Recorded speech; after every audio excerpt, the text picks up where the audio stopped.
Bonsoir à toutes et à tous, bienvenue au Sabbat en famille. Je suis Raquel Allemand, responsable du ministère de la prière. Je m'appelle Liliane Gouchot et je suis responsable du ministère de l'évangélisation de Collonges-sous-Salève. Et moi, je suis Eurico Correa, je suis professeur de théologie à la faculté et aussi membre de cette église. Eurico, tu es professeur, mais je sais que tu as aussi été pasteur. Tu peux nous raconter un peu de tes expériences?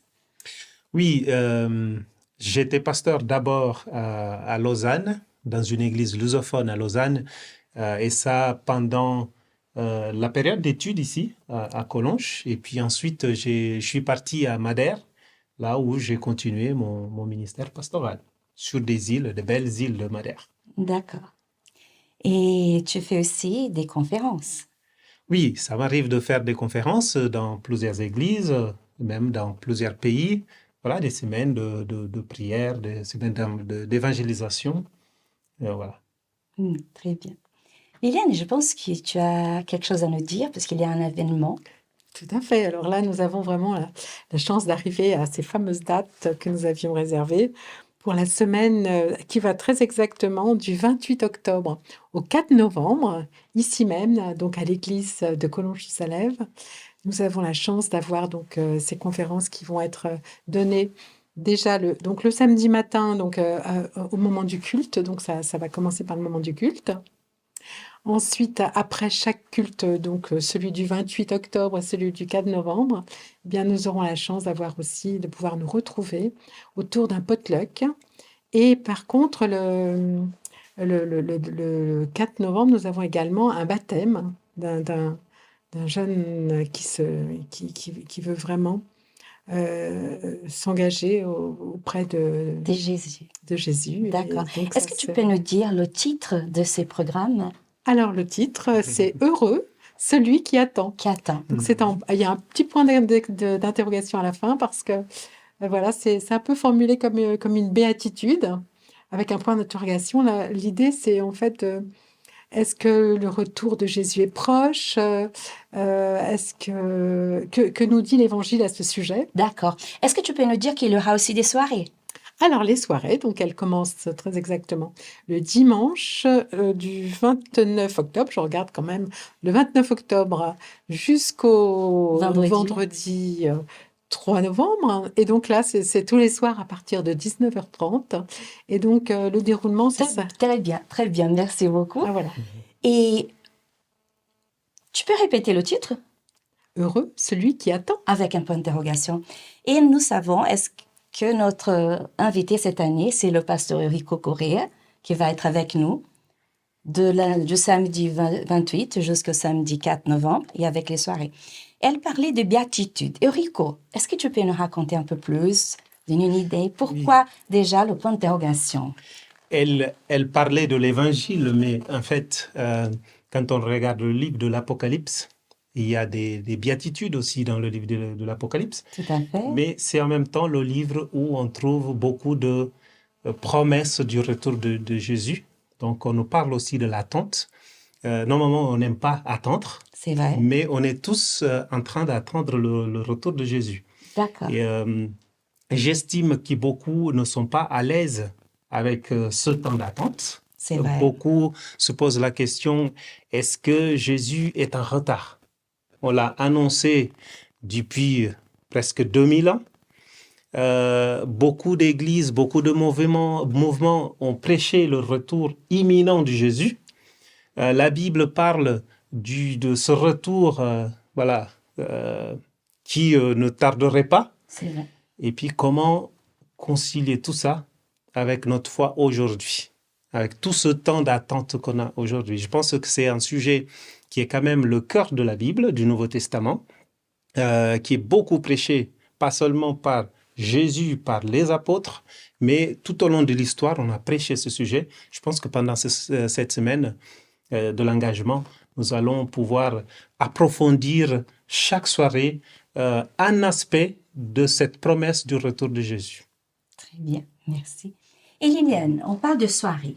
Là, comment ce sera le déroulement de chaque soirée? Alors, donc, nous avons, à partir de 19h jusqu'à 19h30, on a le groupe de prière. Donc, c'est important pour nous de tout remettre entre les mains de Dieu. On ne veut pas faire des choses par nous-mêmes sans les remettre à notre Père Céleste. Et puis ensuite, à partir de 19h30, donc, nous avons le début, ça commence par de la louange, qui est suivi ensuite, évidemment, de la conférence elle-même. Et ensuite, nous sommes très attachés à ce qu'il y ait un moment convivial. C'est important que les gens puissent discuter avec nous, nous faire part de leurs impressions et de leurs pensées à l'issue de chaque conférence. D'accord.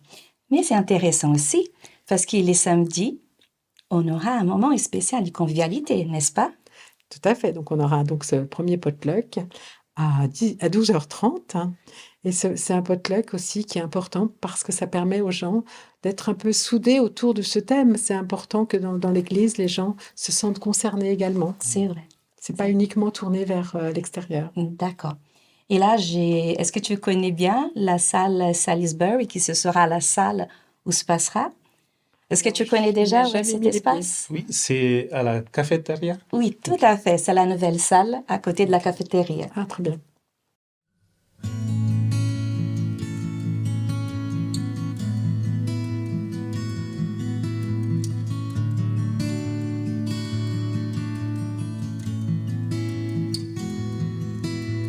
C'est auprès de Dieu que je veux me tenir.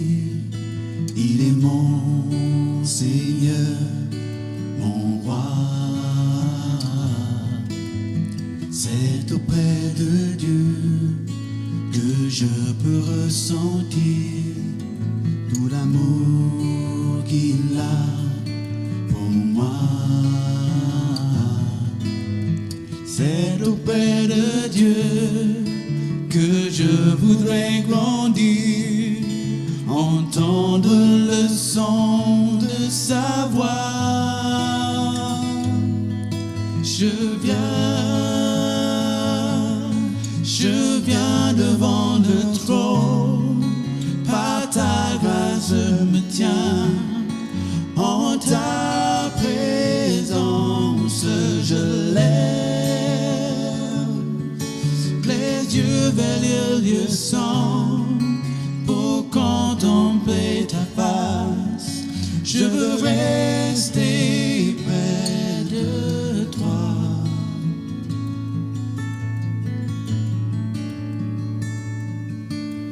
C'est auprès de Dieu que je veux me tenir. Il est mon Seigneur, mon roi. C'est auprès de Dieu que je peux ressentir tout l'amour qu'il a pour moi. C'est auprès de Dieu que je voudrais grandir, entendre le son de sa voix.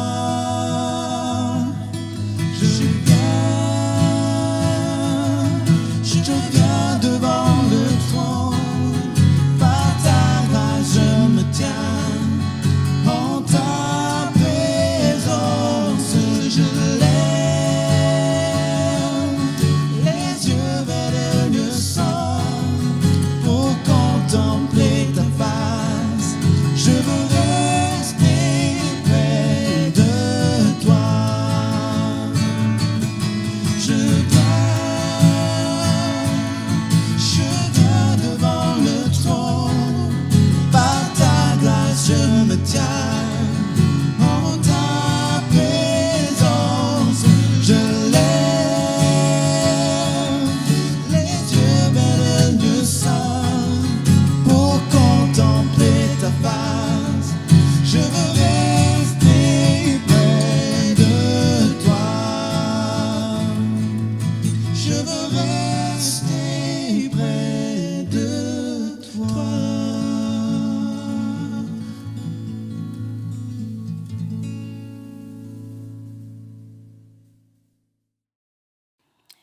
Maintenant, si on pense à semaine d'engagement, semaine d'évangélisation, parfois on peut appeler, qu'est-ce que cela implique pour nous?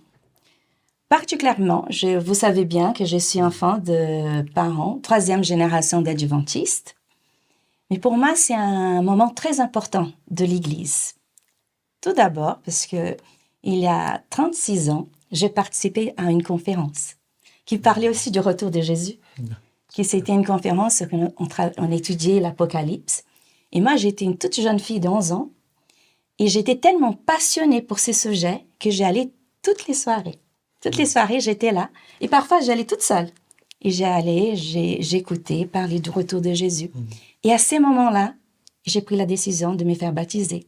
C'est vrai que j'ai dû attendre 2 ans, mais c'était une décision pour moi très importante. Je ne peux pas vous dire à quel moment, mais je me rappelle des images qui parlaient du retour de Jésus, les sujets. Et même aujourd'hui, quand j'entends parler du retour de Jésus, c'est quelque chose qui me touche profondément. Alors, semaine d'engagement, pour vous, qu'est-ce que ça implique? Alors oui, moi, c'est pareil. Enfin, si je prends mon expérience, quand j'étais jeune, mon papa nous parlait du retour de Jésus, mais je ne comprenais pas vraiment comment ça pouvait se faire. Ça me semblait tellement improbable, tout ça.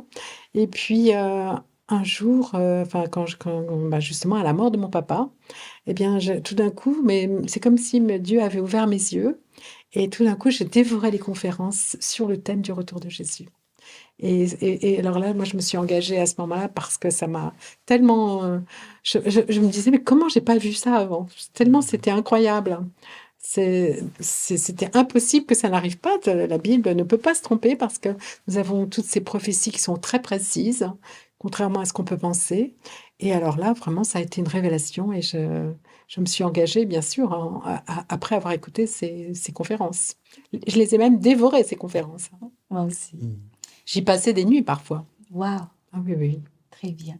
Et toi, Enrico? Moi, je pense, on a tous, voilà, ici, on a tous fait le pas pour le baptême. Mais on constate que la vie spirituelle a des hauts et des bas. C'est vrai. Et les semaines de l'engagement, normalement, viennent pour booster la foi. Je pense qu'un rôle très important des semaines d'engagement, c'est vraiment l'édification, c'est l'encouragement pour pouvoir avancer un peu plus, pour pouvoir progresser dans la foi. Et aussi, je pense qu'il n'y a pas un seul moment de conversion, mais après le baptême, il y a aussi des moments de conversion. Et je pense que les semaines de l'engagement contribuent aussi à ces petites conversions qui vont se passer jusqu'au retour de Jésus. Parce qu'il y a toujours un aspect. Peut-être que je viendrai dans la semaine de l'engagement, il n'y a rien de nouveau, mais il y a un mot, une phrase, une musique, une prière qui vont me toucher et puis ça va contribuer à faire un petit changement dans ma vie. Voilà, ça vaut la peine. Donc, je pense au-delà de la convivialité, il y a l'édification, il y a des conversions, des décisions que se passent pendant la semaine d'engagement. Oui, parce que si je puis me permettre, Oui. je pense qu'aujourd'hui, on a beaucoup de gens autour de nous, de chrétiens, qui nous parlent de leurs ressentis, mais c'est pas toujours appuyé par une par la parole elle-même, et ça peut partir dans tous les sens en fait. Et je suis très entourée en ce moment justement, de gens qui partent un peu dans tous les sens au niveau des théories par rapport à tout ce qui se passe dans le monde. Et je trouve que c'est important de se recadrer par rapport à la parole de Dieu et d'axer notre foi sur quelque chose de concret. Des concrets, tout à fait, tout à fait. Alors, vous qui nous entendez, vous êtes bien invités à vivre avec nous un moment vraiment spécial dans l'église adventiste du 7e jour du campus, du 28 octobre au 4 novembre. Peut-être qu'il y a quelqu'un qui ne pourra pas venir la soirée, pourrait venir le samedi matin, ou peut-être une soirée, mais comme nous avons dit, il y a des choses qui se passent vraiment dans ces moments. C'est important d'être là. Et là, est-ce que vous voulez dire un verset ou quelque chose, peut-être pour quelqu'un qui est en train de réfléchir, à prendre la décision pour venir, dernier mot pour motiver les gens qui nous entendent, qui nous voient en ces moments. Moi, je n'ai pas pensé à un verset biblique, mais pendant qu'on parlait, l'idée qui m'est venue à l'esprit, c'est que pendant cette semaine de l'engagement, nous aurons un gâteau à partager ensemble. Chaque jour, il y a une tranche du gâteau qu'on va partager. Et ce gâteau-là peut aussi contribuer à l'enrichissement. Peut-être c'est une question que vous avez, mais à laquelle vous n'avez pas de réponse. Et pendant cette semaine, vous allez trouver la réponse à cette question spécifique. Parce qu'on va toucher à des sujets sensibles aussi, des choses qu'on n'ose pas, des questions qu'on n'ose pas poser publiquement. Est-ce que je me sens à l'aise avec une prédication sur le retour de Jésus? Si non, pourquoi? Et là, on va écouter, on va apprendre, on va grandir ensemble. Ne ratez pas cette occasion. Venez, on va partager ensemble ce gâteau. Moi, je crois que ce qui est important aujourd'hui dans notre monde, c'est l'espérance. On a vraiment besoin d'espérance. Bon, il ne s'agit pas d'avoir des rêves, uniquement des rêves ou des choses comme ça. Il faut que ce soit une espérance concrète, parce qu'on entend trop de choses négatives autour de nous. Et je pense que l'heure est venue maintenant de vraiment se mettre dans l'espérance, parce que l'espérance que nous avons n'est pas une espérance vaine. C'est-à-dire que comme dirait la Bible, je sais en qui j'ai cru. J'aime beaucoup cette phrase. Moi aussi. Et c'est intéressant parce que autant que le ministère de la prière, normalement, nous avons une réunion le mercredi soir. Et pendant les soirées, nous aurons une réunion toutes les soirées. Et si vous regardez, parfois vous n'êtes pas très bien, nous aurons un moment ici où nous pourrons prier ensemble. Nous aurons un moment où nous allons lire peut-être un verset pour démarrer cette soirée, qu'à chaque soirée, dans la présence de l'Éternel. Donc, vous êtes invités. Je pense que j'ai la certitude que Dieu est avec nous et que Dieu va nous guider, va vous guider aussi dans ces moments, dans tous ces projets de l'Église. Amen. Bon sabbat et je vous souhaite aussi une très belle soirée.